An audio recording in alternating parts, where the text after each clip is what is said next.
All right, what's up, everybody? The New York mayor called out one of my favorite economists. So we're going to take a look at it. We're going to take a look at DSA going on Fox News, give these people a little bit of response, really show what the left has been up to these days. So let's take a look at Mr. Mamdani here and see what he has to say about an economic mind so much greater than his, he couldn't even really fathom it. All right, here we go.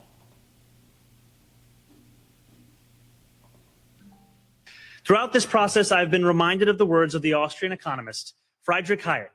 If socialists understood economics, they wouldn't be socialists. If these past months have shown us anything, it is that socialists not only understand economics just as well as the capitalists who came before, but that we can solve their years of mismanagement through an embrace of our principles. There is nothing fiscally responsible about balancing the budget on the backs of. Actually, we're going to back it up and just talk about that first part. I forgot he throws in that other jab there. So let's just take the first part where he calls out Hayek, where he it's just hard to think of like where do he talks about the last year, so the time that he's been mayor, where he it's just nuts. He thinks he has disproved all the years, the decades that socialism's failed and capitalism's worked. He thinks he's unwound all that and has now proven socialism is the way to go. What he thinks he did well is he took a couple $1 billion from the state of New York and robbed some pension funds, moved some money around to pay off some of New York City's debts. He threw his hands up and declared victory. He's like, yeah, we did a great job here. We've balanced New York's budget by stealing money from the rest of the taxpayers in New York and the United States government, federal government, and then robbed the pensioners and just said, hey, we have done a great job now.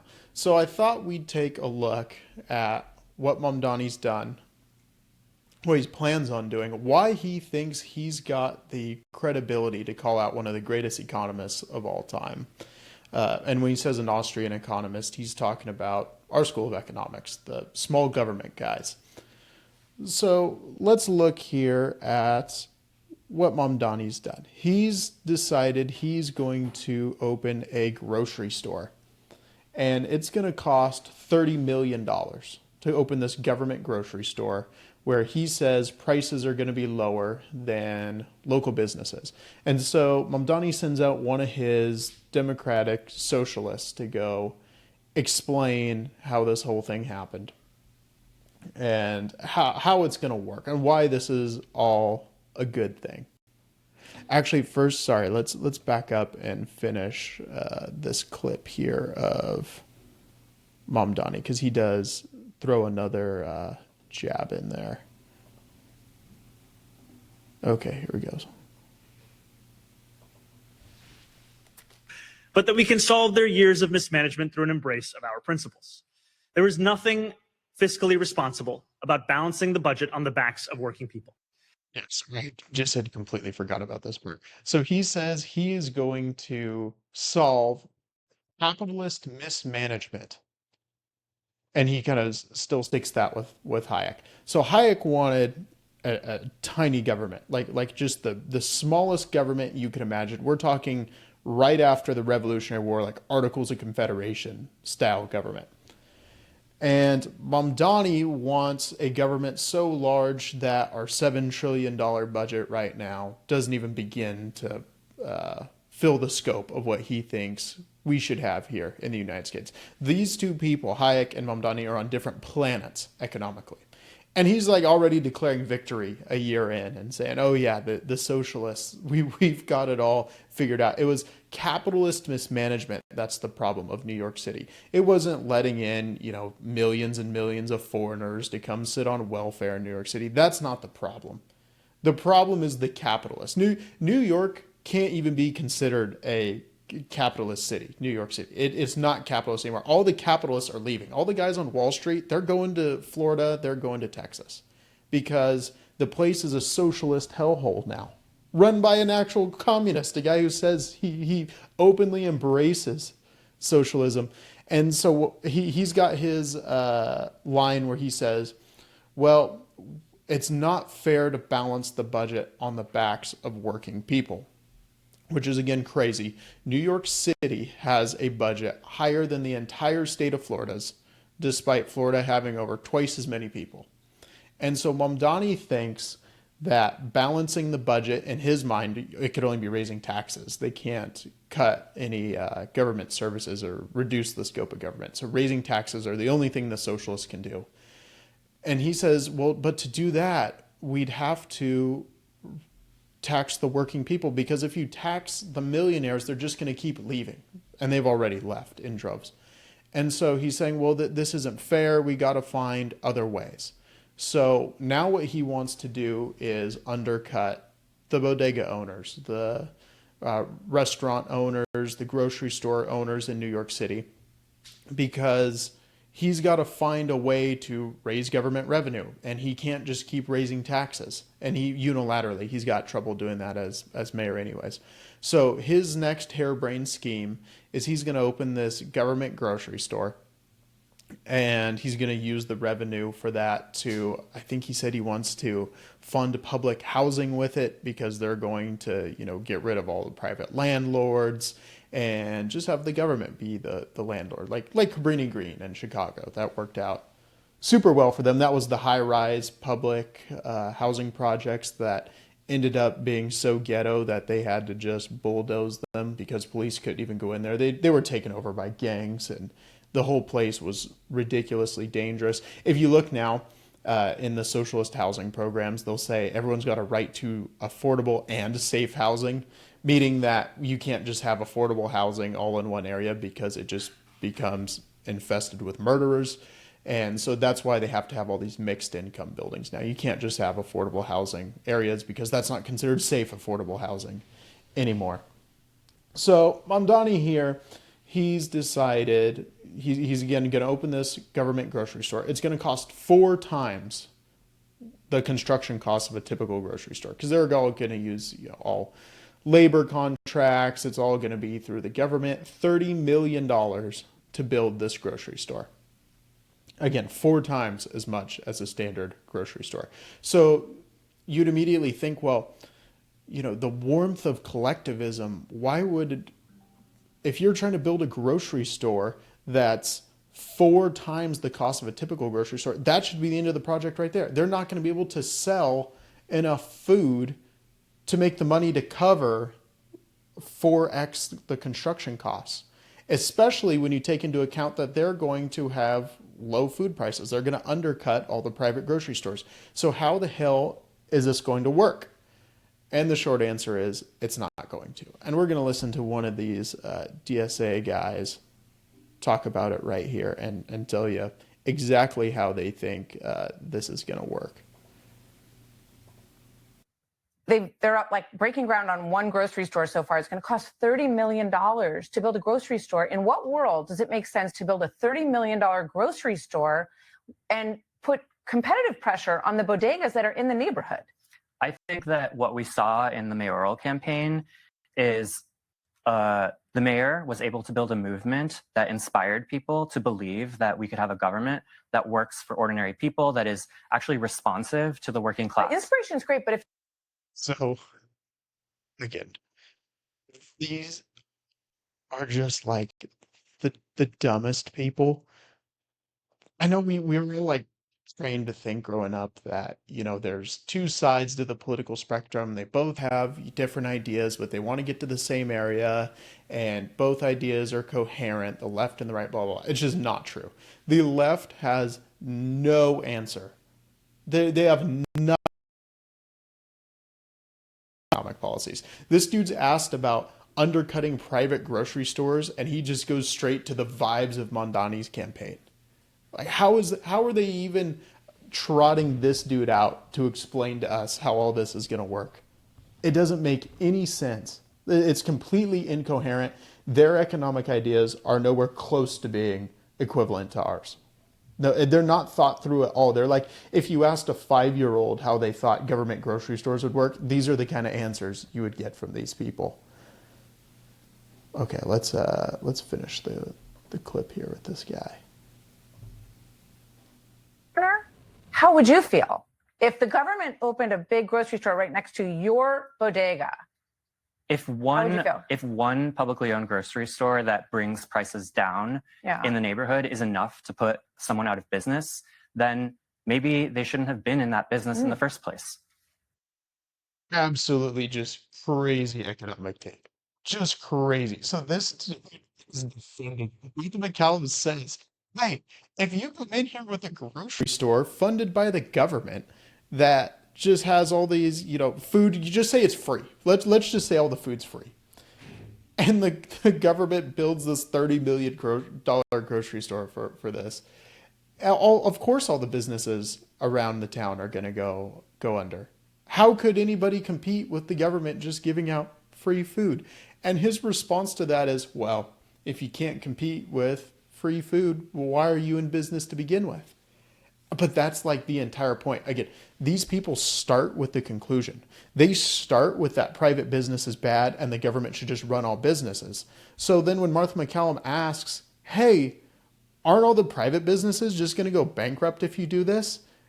And he doesn't even really know how to respond. He's just kind of like, yeah, that's the point, Martha. We're trying to run everybody out of business. That's how we get to build more government grocery stores. Like, duh, that is the whole point. It's just crazy. It's nuts to me that these people will go on the news and just say it. They have no actual economic explanation for why this is going to make any sense.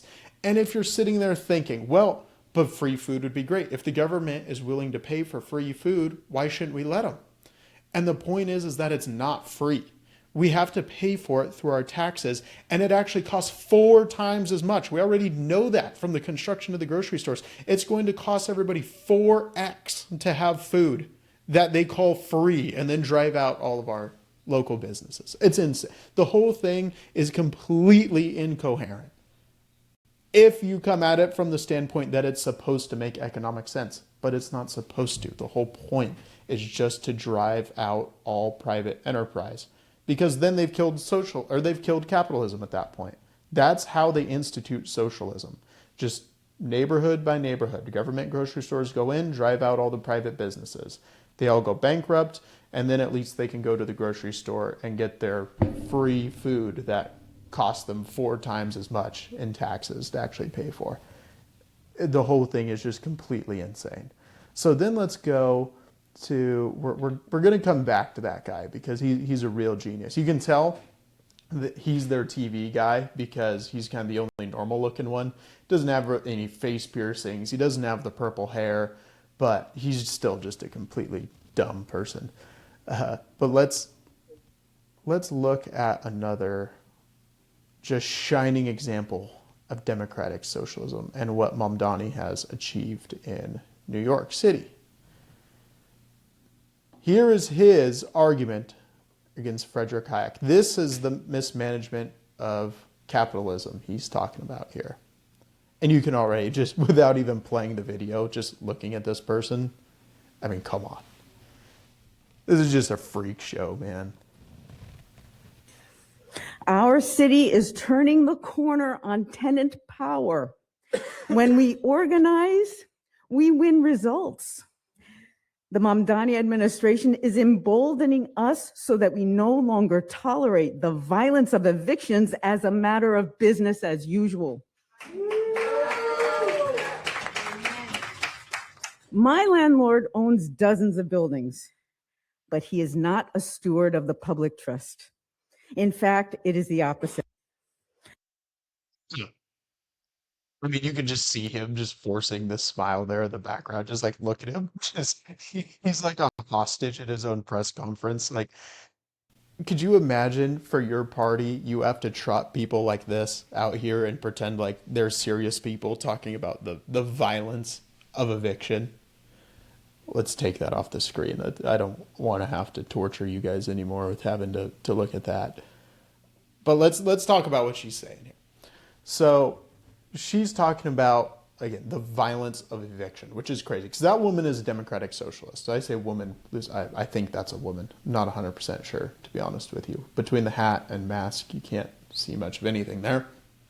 But what she's saying is that if the state comes to your house, because eviction is a state process, you got to go, you got to get a court order. If the state goes to the apartment you live in, owned by somebody else. So this is the landlord's property. The owner has a deed to the place. This is his property.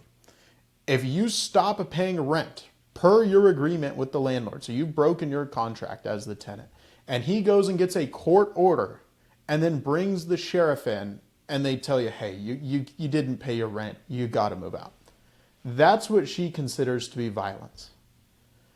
Just the irony of a socialist talking about how the state coming in with a gun to your house to forcibly remove you is now violence. Because that's the whole socialist playbook. That's all these people care about. They are the purveyors of state violence. That's like the whole reason we oppose them. The only legitimate purpose, or one of the few legitimate purposes of government, is to protect private property. That's like one of the few things we believe in as conservatives that the government's good for. Like, for example, if somebody's living in your property and then refuses to pay you anymore, you get to go get a court order and have the government remove them for you. Because if you went and did it yourself, things could get violent. So you bring in the sheriff to do it. But she's going to say, no, that's actually violence. Now, the government coming to confiscate your own property, that's not violence. I mean, come on. If you stop paying the IRS and they show up to your house with guns and go put you in a cage, trying to take property you legally earned, that's not violence. Socialists can't believe that's violence. They believe in high taxes. They believe in the highest taxes out of anybody. But they're going to say that the police coming to your apartment to remove you from a place that is not yours because you stopped playing, that's violence that they're going to end. The whole thing is completely backwards and upside down.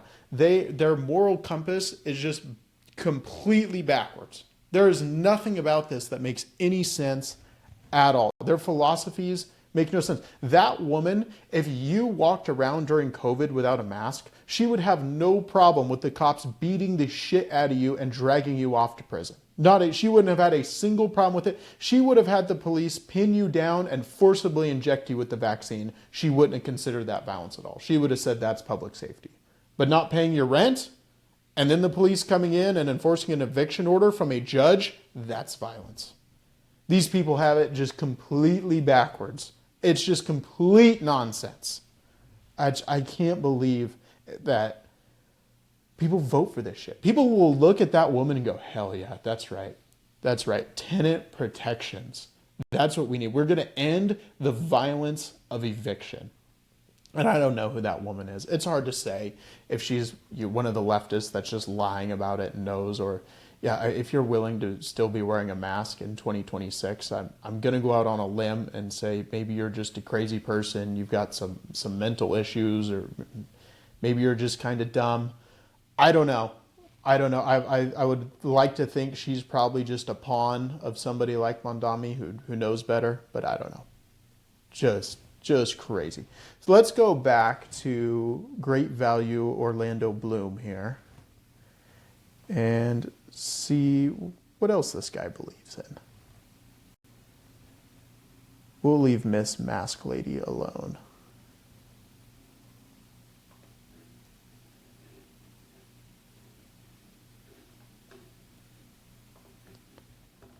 Communist guerrillas in Peru. Your family came here from Peru, really in the middle of the heat of the Shining Path. They were Maoist communist guerrillas in Peru. So why did your family come to America? The economic situation in South America and in Peru was in a really bad place.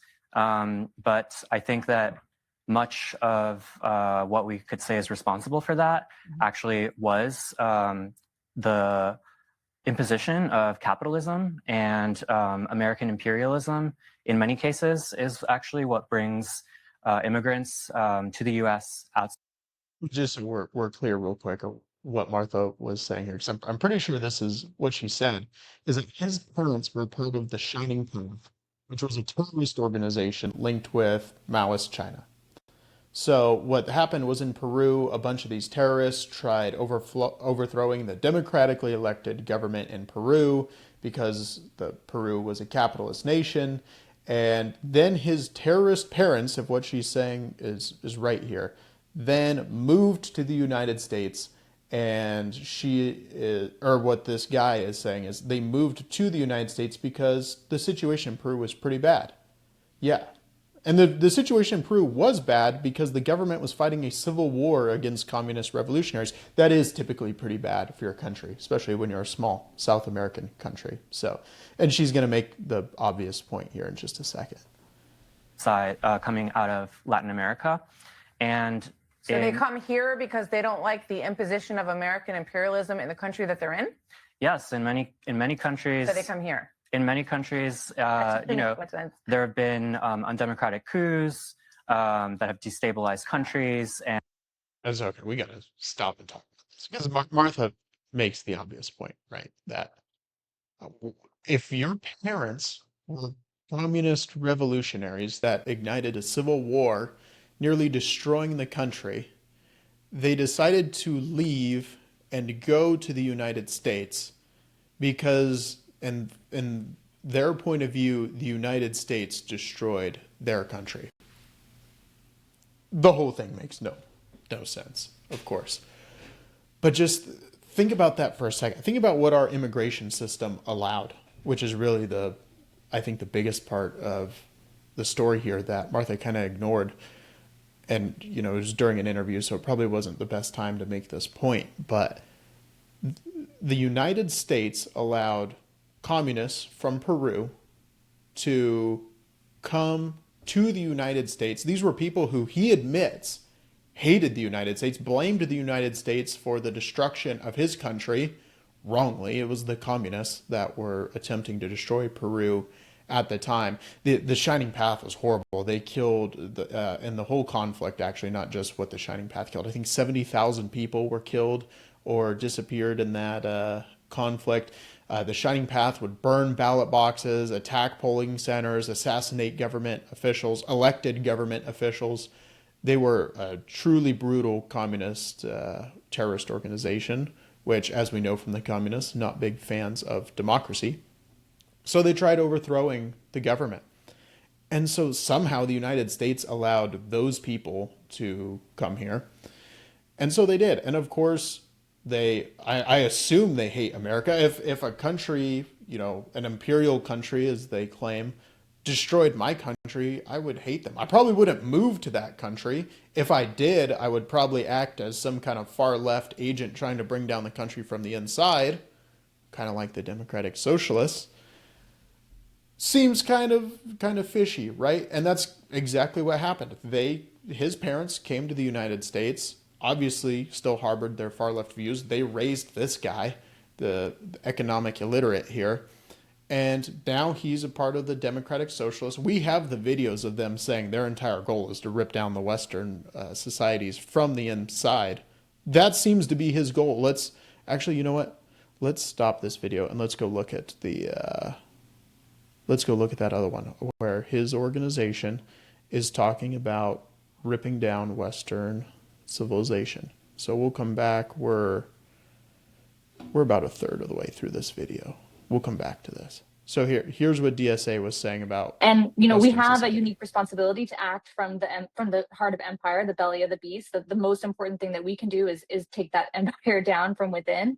Our role ultimately is to facilitate our own empire's failure in ways that we can, ultimately to overthrow our own empire. U.S. imperialism is not a thing that can be reformed away. It has to be overthrown through revolutionary struggle. And to build a mass movement that can use the leverage of workers to hit the kill switch on American imperialism here within the American empire. So there you go. The leader of the New York Democratic Socialists of America, that's what this guy is right here. Parents brought him here from Peru after being communist revolutionaries, taught him that they had to flee American imperialism, not the communists there.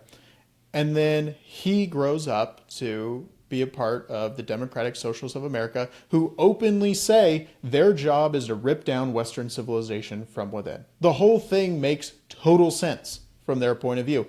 They feel their countries have been destroyed by the United States. They immigrate to the United States because we're too dumb to stop them from coming in. Then once they're here, they rip the entire country down from the inside. That's their whole goal. They've stated it.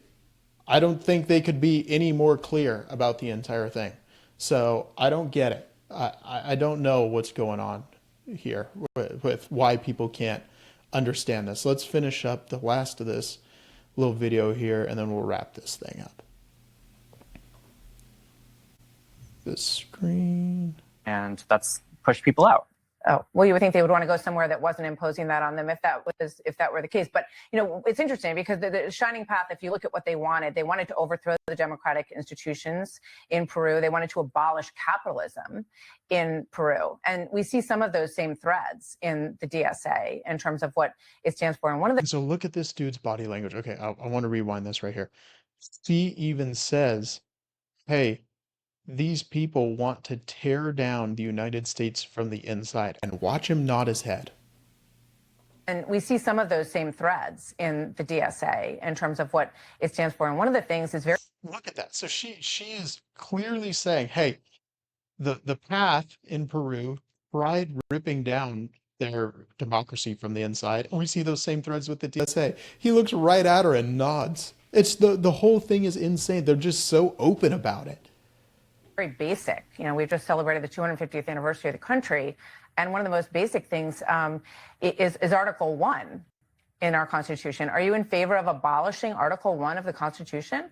No, we support a democratic route to transformative change in the United States. We think that we need to put the working class before the billionaire class. So you don't want to abolish the Senate, the United States Senate, because that's what Article 1 is. The United States Senate is an undemocratic institution. It gives more representation to people in smaller states than to the 30 million people in California. So you've got the House of Representatives, which is population driven. Before this dude gets a civics lesson right here, again, just the double speak these people have. She asks him, do you guys want to get rid of the Senate? He goes, no. We don't want to get rid of the Senate. We just want to seek transformative change over time. You're like, okay, you don't want to get rid of it, but you want transformative change. What does that mean? And in the next sentence, he goes, yeah, the Senate's undemocratic. Well, if the Senate's undemocratic and you're seeking transformative change, isn't that just going to be abolishing it and turning it into the House of Representatives? He mentions there that it's undemocratic because small states get the same representation as large states, which, by the way, it was a huge debate when they were framing the Constitution, but is important because the United States is such a large country. We have regional interests. Okay, so if the popular vote, what the House of Representatives is roughly based on, pure population, was all that mattered, you would have city centers that held all the power. So everything would be run by the stockbrokers in New York, it would be run by Hollywood, and it'd be run by Silicon Valley. That would be pretty much it. But we have agricultural interests. The Midwest needs to be represented. And that's a good thing because the people that live in these city centers aren't necessarily going to vote for, say, ag subsidies because it doesn't benefit them. They can't see that it benefits them. It does benefit them. The food grown in the Midwest then becomes cheaper. It gets sent to grocery stores, hopefully private grocery stores in New York City, and then they can have cheaper food. But that's hard to explain to the voters. So that's the brilliance of the Senate, is it allows regional interests to be represented, not just the population interests. So, and he sees that as undemocratic for some reason. I don't know why that has to be undemocratic, but we need the Senate for those exact reasons. And then you've got the Senate. So every state, if you're a small state, you still get 2 senators, even though you only get maybe 1 congressman, in order to make all of the states have fair representation. So You say, I'm just confused. When you ask normal Americans Yeah. if Congress and the Senate and our political system is working for them, Mhm. most people are very unhappy with the political system and they say it's not working for them. When we think about the 250th anniversary of the United States and we think about our proudest moments, I think of times like when ordinary people rose up and they changed the Constitution to abolish slavery, to give women the right to vote. Everyone's proud of that. And that's a nationwide pride in the country. but back in those Yeah. moments, those were considered radical movements because those people dared to say we need transformative change in the United States. Right. And I But think we that struggle we to see become a more perfect union. And yeah, there wasn't much there. He just again reverts to the whole vibes thing. What I really like is when we rose up and abolished slavery. Like, yeah, okay, the Civil War, got it. You were pro-union. Most people would say that now.